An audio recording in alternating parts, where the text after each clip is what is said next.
어, 여러분 안녕하십니까? 오늘은 지난 시간에 이어서 본격적으로 울산에 있는 학교 건축에 대해서 살펴보도록 하겠습니다. 자, 울산에 있는 학교 건축, 향교와 서원, 그다음에 서당 이런 것들이 조선시대에 어떤 모습으로 존재했을까 하는 것을 깊이 있게 살펴보는 시간으로 갖겠습니다.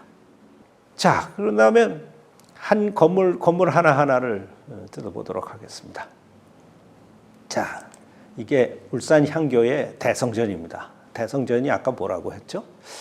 바로 공자님과 그 제자들의 위패를 모시고 여기서 이제 제사를 지내는 그런 공간이다, 그런 건물이다 이렇게 말씀드렸습니다. 대성전은 보통 이렇게 3칸이 되고 맞배 지붕입니다. 이렇게 옆으로 잘려지고 여기 정면으로 3칸인데 요 가만히 보시면은 중앙에는 계단이 없습니다. 양쪽으로 나눠져 있죠. 그러니까 중앙에 있는 거는 혹시 계단이 있어도 안 씁니다. 사람들이 그쪽으로 지나다니는 데는 아닙니다. 그걸 신도라고 해서 그 신위들이 제사 지낼 때 그 신위가 드나드는 그런 통로라고 생각해서 이게 이제 그런 걸 건축적으로 중앙 회피 현상이라고 하는데, 중앙은 신성한 곳이니까 양쪽으로 올라다녀라. 그래서 이 항구에는 아예 그냥 중앙 계단을 없애버리고 양쪽으로만 들어가게 해놨습니다. 그다음에 이 인면을 가만히 보시면 이게 판장문으로 되어 있습니다. 판문하고 판벽으로 해놨습니다. 이게 사당의 일반적인 형태예요. 그러니까 많은 향교들이 이걸 이제 고쳐갖고 마치 주택처럼 이렇게 해놓는 예도 볼 수 있는데 그거는 격식에 어긋나는 겁니다. 이거는 아주 향교 대성전의 건축적 규범을 잘 지키고 있는 그런 건물이다 이렇게 볼 수 있습니다. 자, 그 한 단 밑에 양쪽으로 있는 게 이제 동무와 서무가 됩니다. 이 동무와 서무는 아까 말씀드린 것처럼 우리나라의 성인 9분씩을 모시는 데입니다. 그런데 1949년인가? 정확한 연도는 기억이 안 나는데 우리나라의 성균관 관장을 하셨던 김장숙 선생님이 우리나라의 성현이 중국의 성현보다 못할 게 없는데 왜 이렇게 아래채에다가 모시느냐? 이거는 안 되겠다. 그래서 이 위패를 몽땅 다 대성전으로 옮기자. 그래서 동무와 서무에 있던 위패가 다 그 대성전으로 올라가게 됩니다. 그러다 보니까 동무와 서무가 기능이 없고 비워지게 되겠죠. 그러니까 기능이 없으니까 예를 들면 창고 이런 걸로 쓰다가 점차 퇴락해서 무너지고 없어지는 그런 사례가 많습니다. 그러니까 경상남도 다른 지방에 가서 이 향교를 구경해 보면 동무나 서무 중에 하나가 없거나 둘 다 없거나 또는 많이 변형되어 있는 그런 모습을 볼 수가 있는데 울산 향교는 이 두 개를 아주 씩씩하게 잘 보존하고 있다. 그런 점에서 의미가 상당히 큽니다. 자, 요거는 대성전 영역으로 들어가는 이제 문입니다. 요 문의 이름을 내신문이라고 부릅니다. 내신문은 보통 3칸에서 5칸, 5칸, 3칸에서 5칸의 규모를 갖는데 요 문도 마찬가지입니다. 가운데 문에 이렇게 태극기가 그려져 있죠. 이 태극이 그려져 있는데 요 문은 사람이 드나드는 문이 아닙니다. 그러니까 보통 이게 잠궈 놓죠. 제사 때만 이거 열어놔서 이쪽으로 신윈이가 영령이 이제 들어갈 수 있는 그런 문이 되고 양쪽으로만 제관이 들어가는 이렇게 됩니다. 이 문의 이름이 바로 내신문이 됩니다. 자, 다음에 이제 교육 영역을 한번 살펴보도록 하겠습니다. 울산 향교의 명륜당입니다.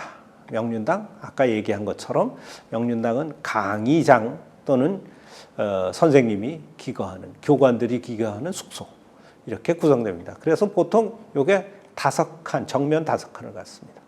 양쪽에 침실이 있어서 선생님들이 기숙하는 곳으로 사용하고 가운데 3칸은 강의를 할 수 있는 그런 대청마루를 깔게 됩니다. 이 명륜당은 대체로 지붕이 이렇게 팔짝지붕입니다. 팔짝지붕은 사방으로 경사가 있고 여기 위에 이렇게 삼각형 박공이 있는 그런 지붕을 의미하죠. 이렇게 팔짝지붕을 갖고 여기 있는 그 기둥 머리의 장식도 이꽁식이라는 장식을 하는 경우가 상당히 많습니다. 이꽁이 이제 하나 있느냐 2개 있느냐에 따라서 초이꽁, 이이꽁 하는데 요거는 아마 이이꽁 양식일 겁니다. 그렇게 그 명륜당이 있고 그 한 단 밑에는 이렇게 동제와 서제 같은 2개의 건물이 있습니다. 아까 말씀드린 대로 동제와 서제는 학생들이 기숙하는 기숙사입니다. 이거는 이제 구성이 지방마다 향교마다 다 다르죠. 어디는 뭐 양쪽으로 방을 갖고 가운데 2칸이 마루인 데도 있고, 어디는 뭐 3칸의 침실에다가 1칸의 마루를 둔 경우도 있고, 상당히 다양한데 이 모습도 울산 향교의 아주 독특한 모습으로서 보존이 아주 잘 되어 있는 그런 거죠. 그러니까 명륜당이 선생님의 건물이라면 동제와 서제는 학생들의 공간이니까 2개의 건물 격이 다르죠. 그래서 명륜당에는 팔짝지붕을 한다면 동제와 서제는 맞배지붕으로 해서 한 단 격을 낮추게 되고 장식도 그거보다 차이가 있게 만들어냅니다. 자, 향교로 들어가는 맨 앞에 나오는 울산 향교의 정문입니다. 청원루라는 이 건물은 2층의 루문인데 경상남도 향교에서 이렇게 정면 5칸을 갖는 루문을 한 향교는 상당히 드뭅니다. 울산 향교가 왜 이렇게 건물을 잘 지었는지 아직 파악하지 못했습니다. 여하튼 이런 루문을 보기는 상당히 어렵습니다. 그만큼 고급 건축이 되겠죠. 이 지붕도 팔짝지붕인데 팔짝지붕 밑에 이제 그 기둥머리의 장식이 이꽁계로서 이꽁으로 장식도 아주 아름답게 꾸며져 있습니다. 그래서 이만하게 이렇게 보존도 잘 돼 있고 규모도 크고 건축 형식도 잘 갖춰져 있는 이런 보배 같은 향교는 다른 지방에서 보기 참 드문 독특한 모습이다. 그래서 울산 사람들은 이런 향교를 가지고 있다는 것을 상당히 자부심을 가져도 좋지 않을까 이렇게 생각합니다. 다시 한번 이 그림으로 살펴보면 여기가 문루, 여기가 양쪽이 동제와 서제, 그다음에 명륜당, 요게 내신문, 동무와 서무, 그리고 대성전, 그리고 여기가 교직사. 이런 아주 잘 짜여진 아름답고 격식이 있는 건축이 울산 향교다 이렇게 말씀드릴 수 있습니다. 자, 이런 학교 건축들은 우리나라에는 지방마다 다 뭐 양산에 가면 양산 향교 있고 뭐 밀양 가면 밀양 향교 있고 기장 가면 기장 향교 있으니까 뭐 그게 별로 그렇게 소중하게 취급되지도 않습니다. 일본 같은 데는 아주 국가적으로 보존하고 애지중지하는 그런 문화적 유산이 됩니다. 일본은 뭐 사무라이 사회였기 때문에 그렇게 뭐 교육에 크게 신경을 쓰지는 않았죠. 근데 이제 그럼에도 불구하고 학교 건축의 사례가 이제 드물게 몇 개씩 남아 있습니다. 요거는 이제 일본의 시즈다니 학교라고 하는 지방 영주가 세운 학교가 됩니다. 19세기에 모습인데 우리나라의 그 향교의 모습과는 상당히 다른 모습을 갖고 있습니다. 하여튼 이것도 농민이나 무사의 자제들한테 이제 교육을 시키는 기관이었고 여기도 토지와 산림과 이게 돈을 줘서 육성을 시켜서 유교 교육을 시켰던 데인데 이거는 이제 도시하고 많이 떨어진 저 외진 곳에 남아 있습니다. 그렇지만 우리나라에서 향교를 보존하고 향교를 애지중지하는 것보다는 훨씬 더 일본 사람들은 이거를 보물처럼 취급하고 애지중지합니다. 아마 우리나라 향교도 지금은 그 기능이 현대도시 속에서 많이 사라졌지만 새로운 기능을 탐구해서 좀 활력적으로 사용될 수 있는 전통문화유산으로 이렇게 남아 있으면 좋겠다 하는 게 제 생각입니다. 영남의 북부지방, 즉 안동을 기점으로 했던 경상북도에 비해서는 경상남도는 상대적으로 사대부 문화가 미약합니다.